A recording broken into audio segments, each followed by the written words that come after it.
All right, you're listening to KUAW Radio.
I worked at the World War One Museum, and we dealt with them not all the time. In the 2.5 years I was there, I probably dealt with 3 or 4. But back in November,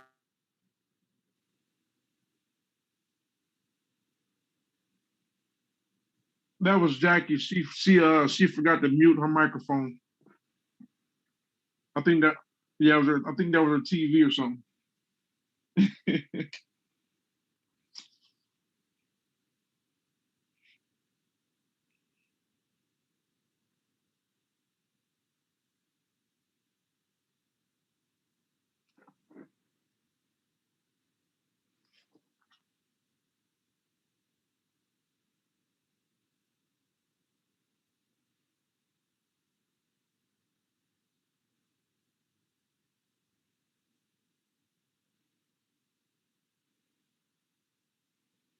Teresa Adair. I've been with Black Family. Oh my God. I started at the beginning. I was at original board member, program director at the time at the startup of Black Family Technology in Kansas City.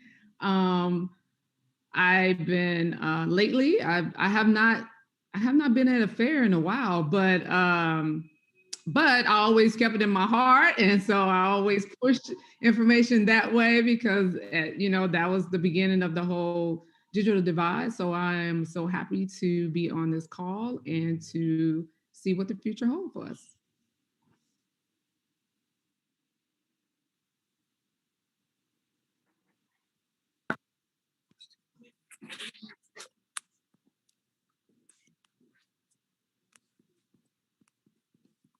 Okay, I'm going to try to talk. I'm at work, so I just wanted to sign in and say I hate I missed everything this week. I was able to get a little bit. But I'm Jackie Ramey. I've been there since the inception, like Teresa, since we first started. So, and it's been a good long, ever how many years it's been, and I've enjoyed it all. So, okay, I gotta put you guys back on mute. All right. Okay, thanks. All right, thanks.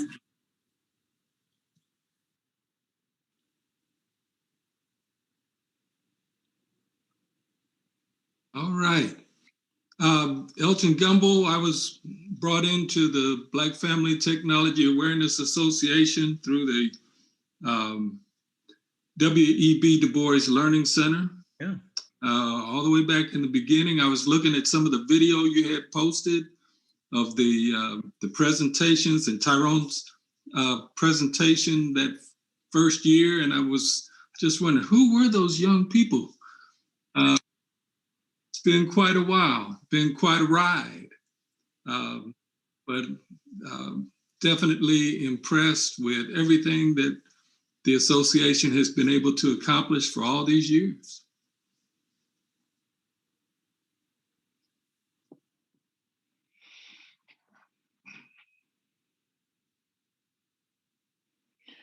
Hello, yes, my name is Christopher Jackson. I'm originally one of the members of the radio station, KUAW Radio, for about 4.5 years now. Now I'm a member of the board with the BFTAW Association. I'm glad to be a part of the board, glad to be here, and definitely actually willing to learn what it is as far as technology and all that you guys do. Thank you.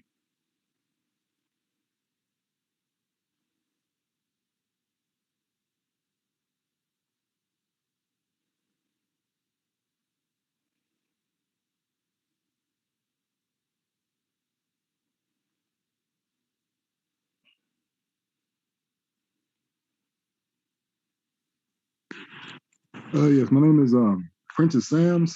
I first became acquainted with the Black Family Technology Awareness Association around 2006 or 2007. And I like to think of myself as a success story of how the program, what the program can help the youth achieve.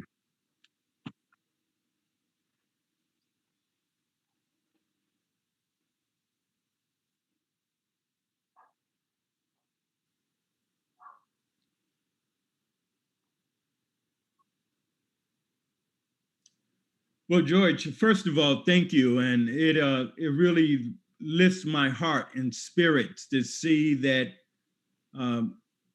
Kansas City's going strong and continuing to make such a difference. I've had the pleasure several times of coming out there, seeing what you guys were doing with the center when the radio station was starting, the mentoring that took place.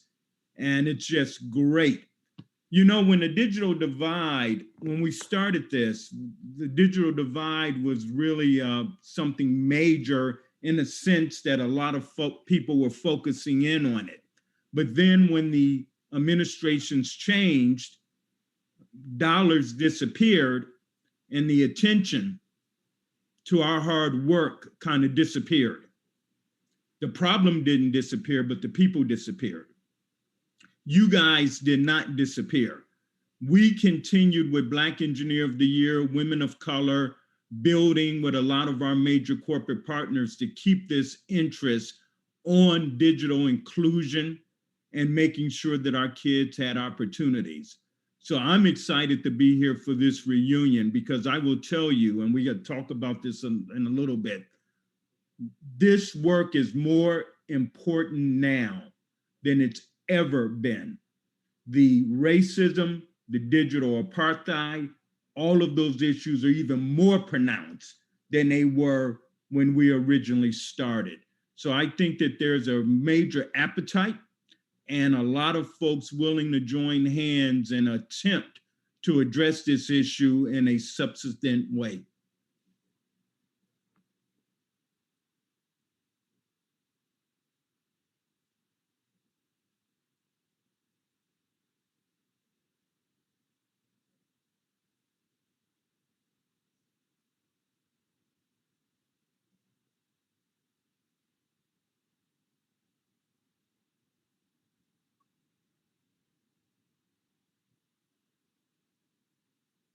That's right.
No.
Sure, no, absolutely. And again, I really like to thank all of you.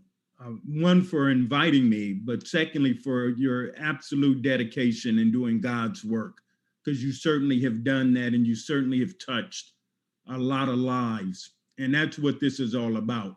You know, what kind of legacy do we leave behind? And that was great because at that point, some 17 years ago, IBM, a fellow by the name of Ted Childs, stood up and was able to find at least $1 million and more and all kinds of support to help support this concept of Black family.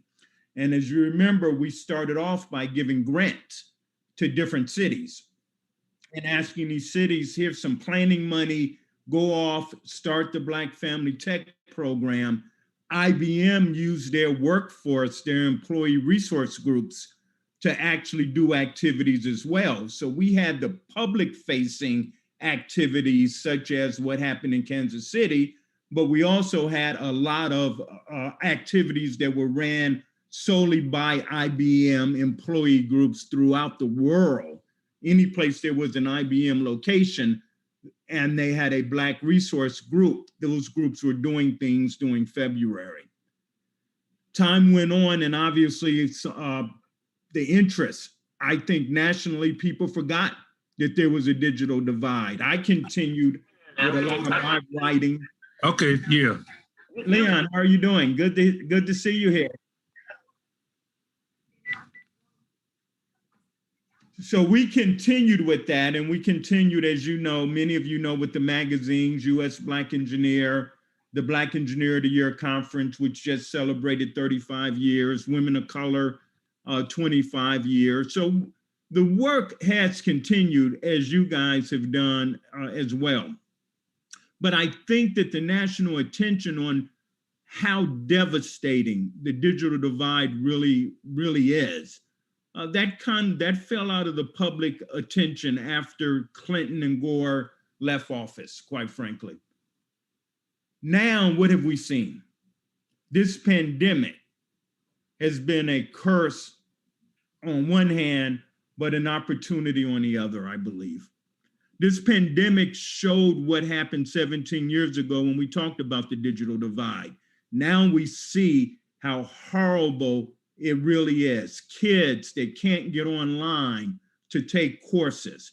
I'm not just talking about public school, I'm talking about college students at historically Black colleges and universities that away from the safety net, they can't even log in. I'm talking about mothers who barely can get on and work, let alone having kids at home and not having broadband, let alone having a number of computers, but not even having broadband. And when all is said and done, teachers who aren't prepared to do online teaching and to deliver the content, all of the issues we were addressing with Black Family Technology Awareness Program didn't go away. They're worse now than ever before.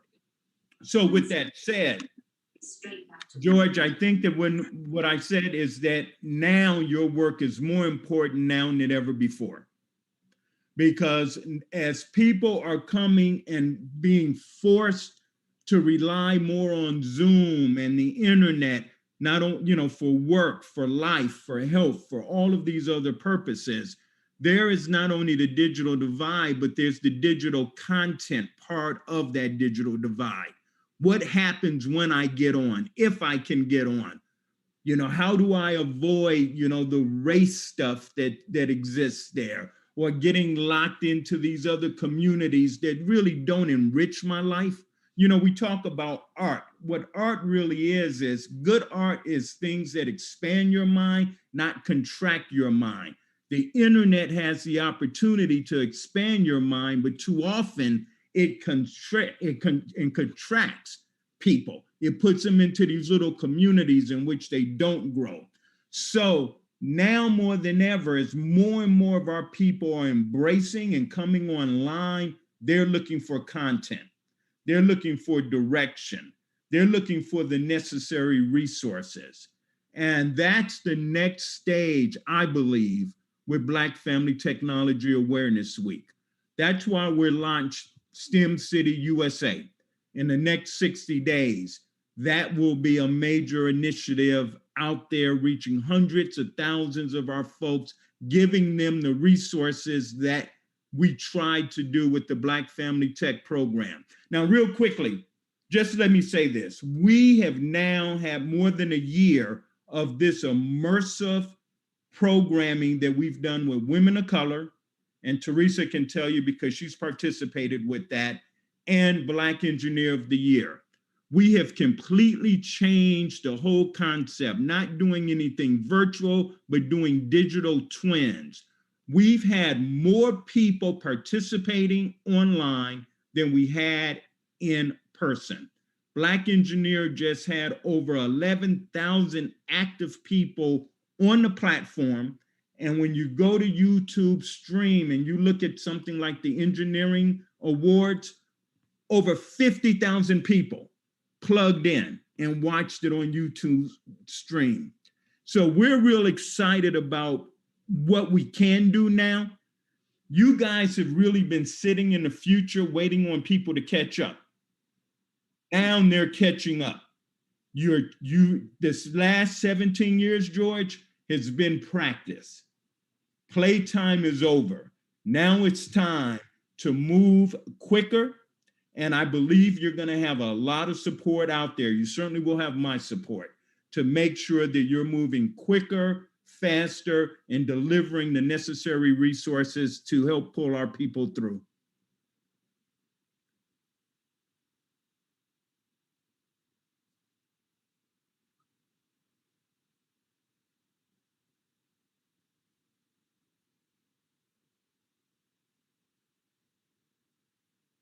No.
Well, thank you, George.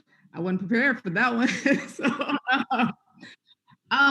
So me and George was talking about it. I brought it to his attention. Well, one of the things is that I do data science. And so I know that in our community and in the unrepresented community, that is not being taught. So with the artificial intelligence, machine learning, and it's a baseline with programming, coding and that nature, but to even a little broader is that it's not being taught in the schools right now. So one of the things that I brought is that I have a lot of parents, and I had a few physics teachers and math teachers come to me to come into their high school and teach and talk about data science to their students, because they are unaware of what is it all about when it comes to Python, or how can they utilize data science. You hear the word data science and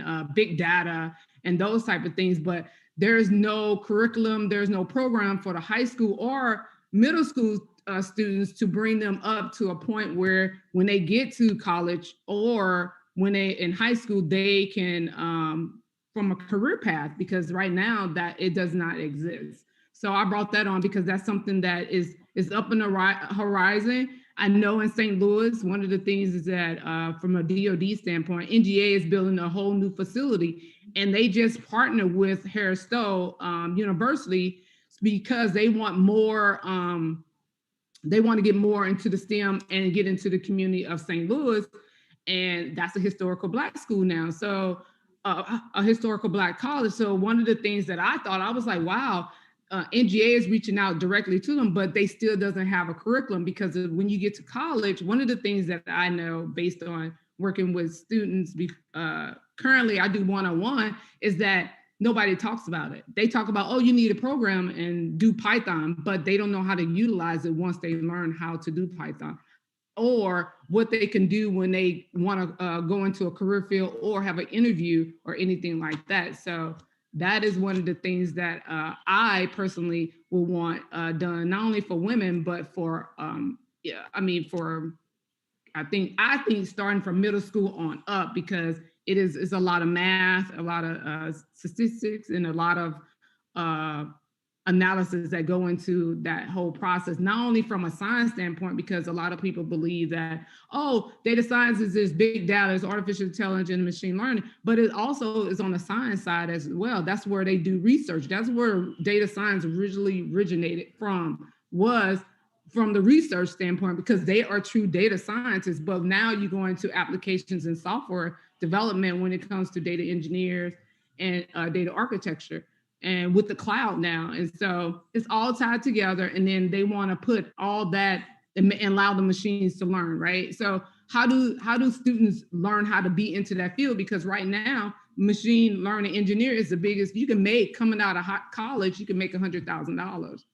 Okay, just straight out of college, because there is not enough, along with cybersecurity as well. That's another field that we don't teach that into high school or middle school. So that is what I'm here to help to bring that to life, especially from a data science end, because that is definitely when machine learning is it's a huge deal. So, but that's my field. That's what I did. So.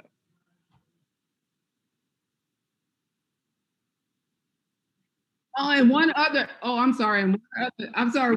One big old thing that a lot of it is game development. Game development is another big deal. A lot of people don't realize, like, oh, parents came to me and like, my son want to be a game developer. I think I don't think it's a good deal. I was like, no, it is actually the best thing ever to learn how to do game development, not just video games, but actually be on the other side where you tell the story, you design the game, you do the 3D, you do the VR. You have the animation part of, there's multiple things, but just not only from a coding standpoint, but from the whole from the beginning of the video game to the end, and you own that. So you can actually do it independent. They have Kickstarters right now for high school, and they just pitch their storyline and say, I want to create this game. And it's like over $1 million. So I'm helping a parent right now. His son, he believes his son do not want to go to college. He wants to be a game developer. So I'm tutoring him, and he has this great video game idea from a design. He has all these, and so I'm putting together and have him pitch it. And I'm teaching him how to kickstart it. So the big video game company can take his knowledge, take his idea, and hire him or give him the funds to create this game under his own company. That is what I've been doing from a game development. It's not working for somebody if you don't want to or go to college. It's also, how can you use your current, as a young, use something that you like to do, video games, but expand that and make that your entrepreneur, a kid entrepreneur. You can do that. And that's what I'm teaching him, because he don't want to go to college, but he's great with games, and he learned how to code. I taught him how to code video games. We use this platform, and he did very well with it. And his father is like, oh my God, can I hire you? Because he went from a D to honor roll within 3 months, working directly with me, because he was so unhappy of graduated and he didn't know what he wanted to do. But I brought that life back to him. So that's another piece of it that I advocate as well. Hey, Teresa, one of the things that we're doing with on this platform, STEM City, gaming, the skills of gaming, as you can look right around me right now, gaming is a critical part of that immersive experience.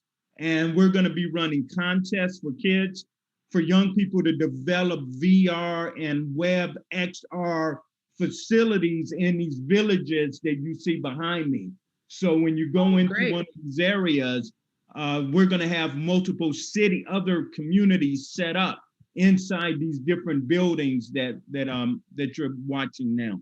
Oh, that'll be good. And so the one thing that I drove home for my current students is that that's what they want to do, and they don't want to work for a company. They want the partnership. There is currently a Kickstarter right now for people who get to present, and they get all these investors to invest into them to develop a game, even as a high school. And I showed them, took them to the site, and it was just like, wow, like people, that is something that I like that, because that is something that to teach them how to pitch their own ideas, especially when it comes to game development. So I like that's in the background. So that's kind of the good content. So I can help out with that because I have my own, but we can work together on that.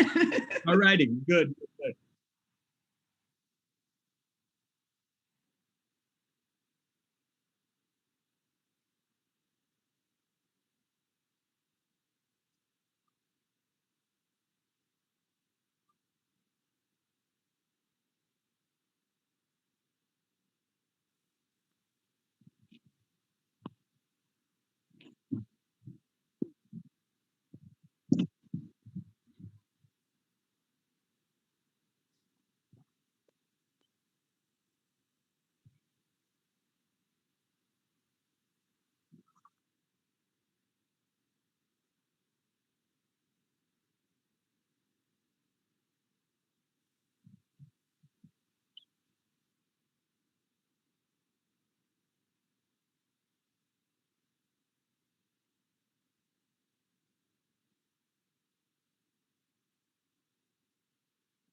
Okay. So as Mr. Walker said, I first started out with the robotics team, and this was about 2006 to 2007. I was a senior in high school, and for me, that was my first time. You know, it was one thing to learn about, to hear about programming and programming languages. It's another thing to do it, and so that was my first time actually, you know, like learning how to write a program and learning the logic of, you know, if, you know, the structures and just how the languages work, and kind of how taking an idea and translating that into a language that makes something do that you can interact with afterwards. So that kind of led me to I've always been a gamer. So one of my original goals was creating video games. And sorry, I got my son in the background playing here. So one of my, you know, that was originally what I wanted to do. I went to school for computer science. I started out at Prairie View A&M in 2007. Left there to go, moved back up here to go to work. And my idea was at the time was to go into computer repair. And so I went and got certified, you know, A+, Network Plus, Security Plus, you know, the whole nine going through CompTIA. And started working, that's when I started working in computer repair and IT. So started out at the help desk and moved on up to just general, actually being the tech guy for the help desk. So when the help desk computers start to mess up, you know, I'm the one that goes out and fixes those. Say hi. Hi. And so I've been doing that as a contractor for the Marines for the past 6 years, since 2014. And once I got that experience, I, you know, being exposed to doing, you know, fixing problems I hadn't fixed before. I also had a chance using programming, having my experience, because, you know, it made my job easier. Some tasks that I would have to do manually, I learned I could automate it with, you know, using different programming languages. So it's been an asset to me as well. Then I started my business, Stoic 7 LLC, doing the same thing, computer repair, sales. And one thing that I saw that a few of the earlier speakers had touched on was in terms of the digital divide, was a lot of times during the pandemic was a lot of people were, you know, it was a matter of one, having access to technology, and two, you know, how they're using it once they get access to it. And so, you know, it was a matter of for a lot of businesses that were failing, mine kind of took off during that time period, because, you know, so many people who generally weren't using their technology before were starting to use it more. And so, you know, a lot of problems like cybersecurity, like making sure even just on your personal level, your personal technology, making sure that, you know, your computer's clear of viruses, things that people would normally just keep in the back of their mind, because they're having to use their computer more. Now those performance problems and security issues are kind of just right out there in the forefront. And so, that was one thing that I like to do, was educate people on how to be able to use the technology and stay safe. And then in terms of the development for, you know, video games, and just finding new ways to be more of a creator as opposed to a user of or consumer of the content. Roblox was one thing I discovered. I found out about that because my oldest son loves to play it. And so they, you know, they have a lot of books and tutorials on how to create those games. Almost, you know, all of the games that are on Roblox are created by other players. You know, so that's an excellent platform for distributing games, or, you know, learning how to create a game and then distribute it. And also Scratch. They have a lot of, it's a good way to introduce people to programming, or at least kids to programming. And yes, Unity, I've heard of that as well. And there's just a range of, when it comes to development, there's a range, you know, from drag and drop for people who are just learning programming to higher level things, you know, to where people are getting into the actual programming languages themselves.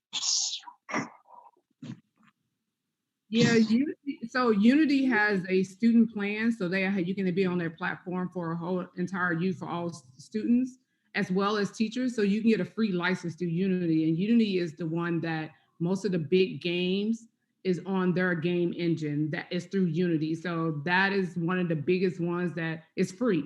So a lot of people don't know that, but Unity is definitely free, and they have like all these resources, but you can get the license for free if you teach it to other students. So that is the key on that one. And they have drag and drop and programming. It's a combination of both. So.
We'll have to get out, but like it's a lot you can do on Zoom.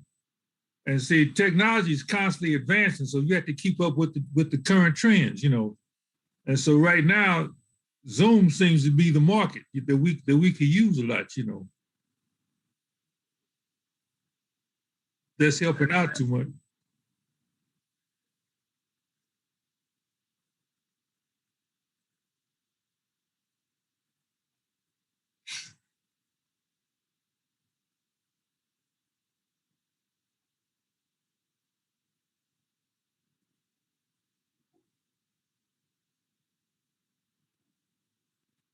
Okay, well, like you say, I went to Texas Southern, but I graduated in the early 60s, BS and MS, and I was an intern at NASA when I was down there. You know, because when NASA first started, and they had interns, well they wanted to get some from some blacks there, so they got some from Texas Southern and Prairie View, and so that's why I learned how to program. I first started programming Fortran down there, because see, I never even heard of a computer till I went to college. They didn't even have any when I was in college. I didn't know anything about a computer till I went to work in NASA. And they just had computers, great big old computers about the size of a bus in a big room. You had to write your programs on the chart and send them down there, and then they would run them and then a few years later, then they started coming up with laptops and so forth. So things have been evolving kind of like Moore's Law. I'm sure you all familiar with Moore's Law. It's just constantly changing, you know. And then we started the Learning Center. Bendix gave us at the time, I think this was in the 80s, a $25,000 grant for our computer lab. And that's when we started a computer lab at the Learning Center. And Harrison was our first computer director. He was over the computer program, you know, and things just kept evolving. And then bring in George on this. Harrison came up with this idea of going to these churches and help me out, George. What was the telehub? What he was doing, he's wiring up the churches so they could have computers in their churches, and we put up a tower so they didn't have to go online. They could get access, you know, off of our tower, you know. So what?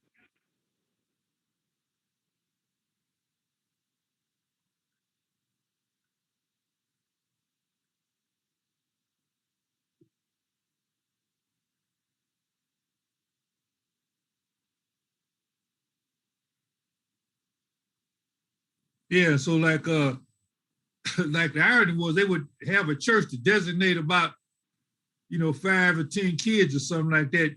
George would train the kids on how to wire them up, And then when they get ready to wire up their church, we asked some people to take them out and they would wire up their church. And that's how we developed the network, you know.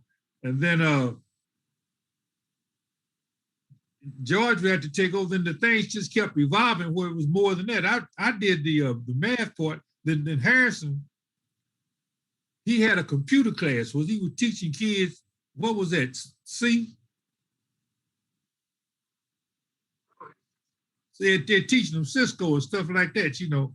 And but they had a hard time learning computer math, so I developed a computer math program where they could learn how to do hexadecimals and so forth.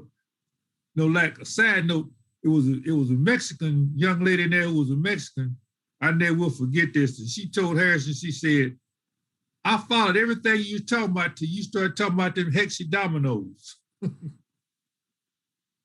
They're really hexadecimals, you know. So that's why the teacher the class on hexadecimals. She called them hexadominoes.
Well, like you say, things are moving like Moore's Law, just keeping up so fast. And see, the irony is these younger people now, they're much further advanced than my generation.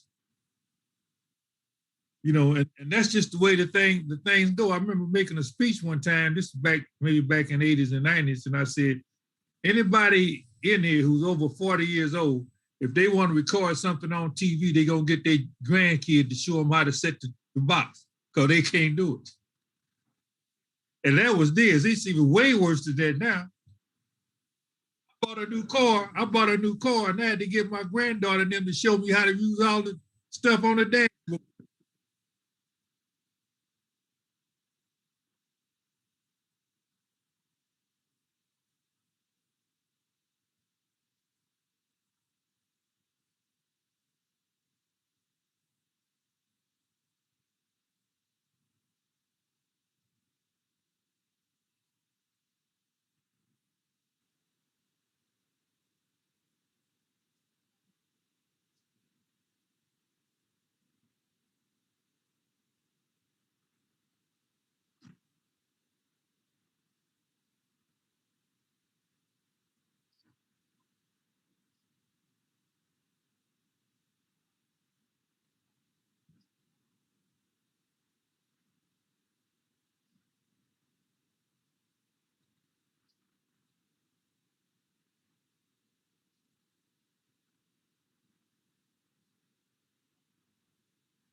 Mhm.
Mm.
Mhm.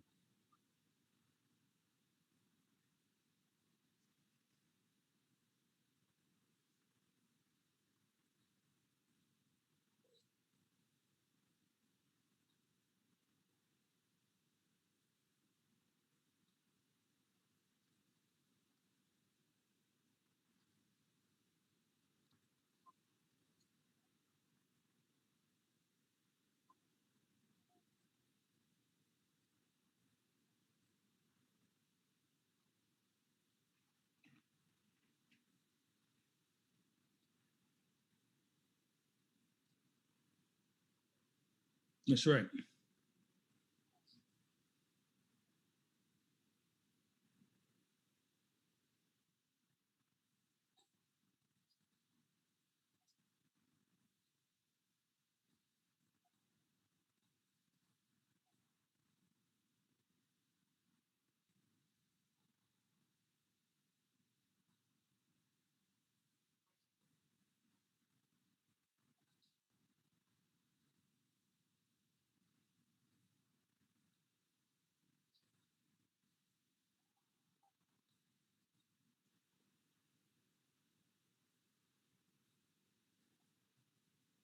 Well, everything you just talked about, George, is exactly what will happen on STEM City USA.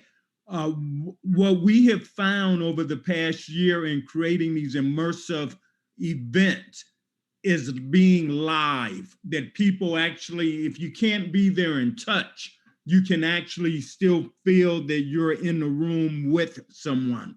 So we're going to be offering classes. Teresa mentioned something. I already have her now for the gaming. All of these things that the students cannot get, we're going to offer these things online in STEM City USA. On the healthcare side, our partners, Boston Scientific, we're going to be dealing with health in live time. We're going to be dealing with finance. So all of these things are what people would get from you with Black Family Technology Awareness Week.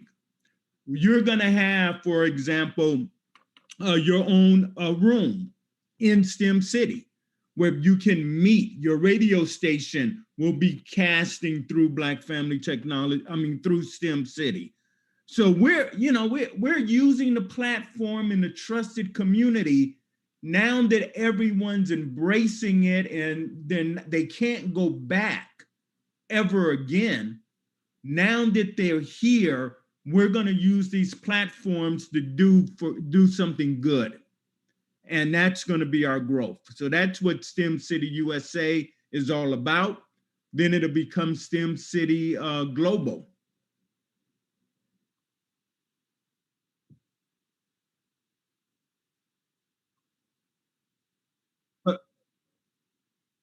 But George, I just want to say, but we need to start here. We need to start in our communities in Kansas City, in Baltimore, in Washington, D.C., in Detroit, in the places that we are now where we have significant problems. We need to start in Indian land. We need to start in the barrio, all of these places where folks have been overlooked. You know, we told people, as you read what I wrote in the Covenant with Black America, I said, just because you have a cell phone doesn't mean you are a part of a technology revolution.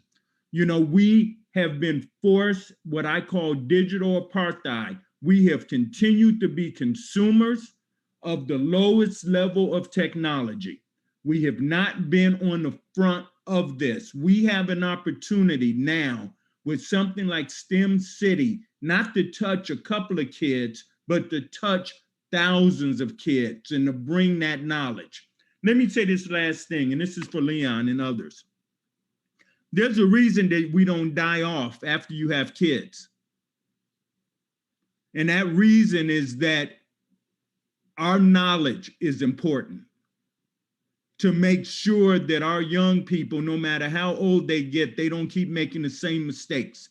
They don't keep falling into the same holes, that we are out in front to take the hits so that they don't have to take the hits. That's why we continue to live and move on. You are never too old to be part of the revolutionary change that needs to take place. In fact, you're even more important. Our elders are the most critical part because they've been there, they've seen it, they got the t-shirts to prove it.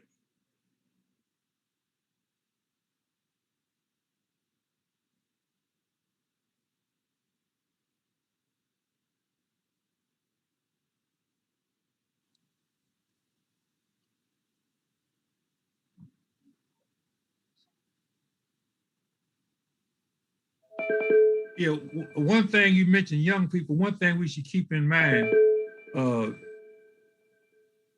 scientists have pointed this out. This is not just a comment, this is from the scientists. Your most creative and productive years are in your 20s.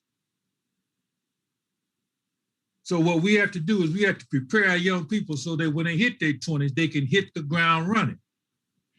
That's where, as a people, we've been falling behind because we haven't prepared our young people so that when they hit their most creative and productive years, they can hit the ground running.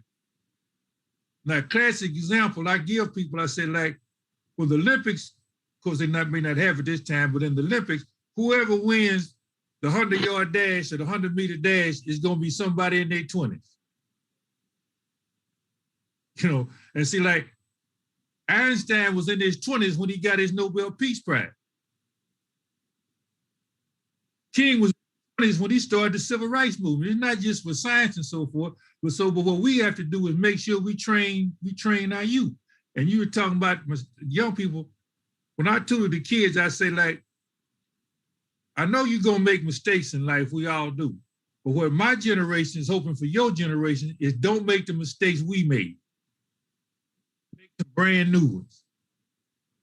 That's what we're here for. So you won't make the mistakes we made. That's it.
Right.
And George, real quickly, and we're going to be doing some of these planning grants under STEM City USA. I mean, we're coming back very strong. We're going to have activities throughout the year and next year.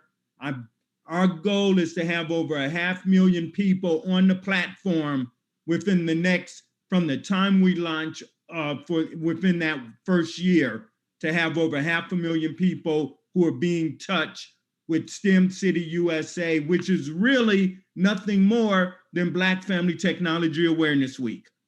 That's what it is. That's what STEM City USA is.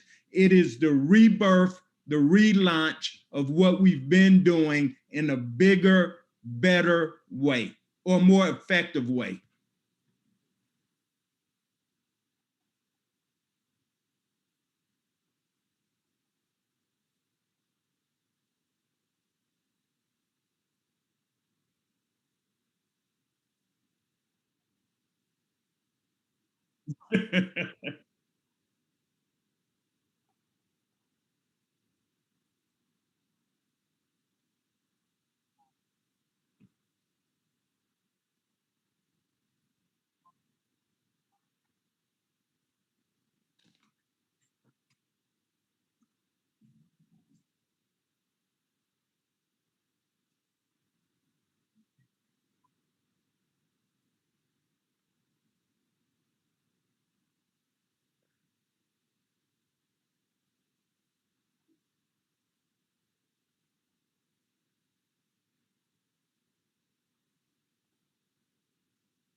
Mm-hmm.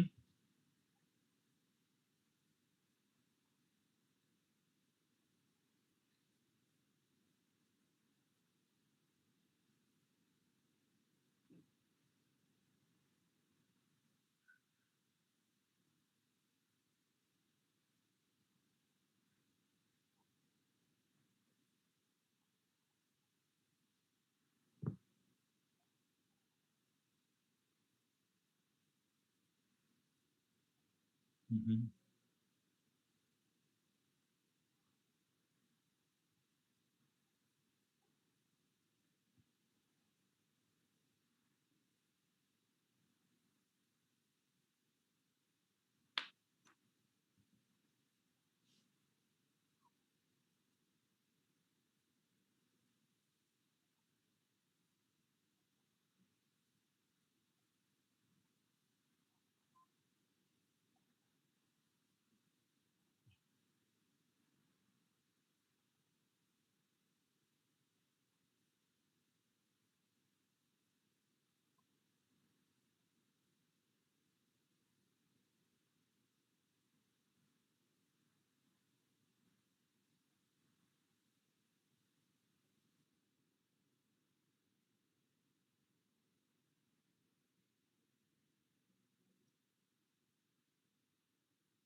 All right. Thank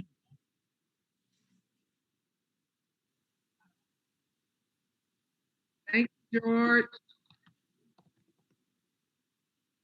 you, George. All right. Thank you.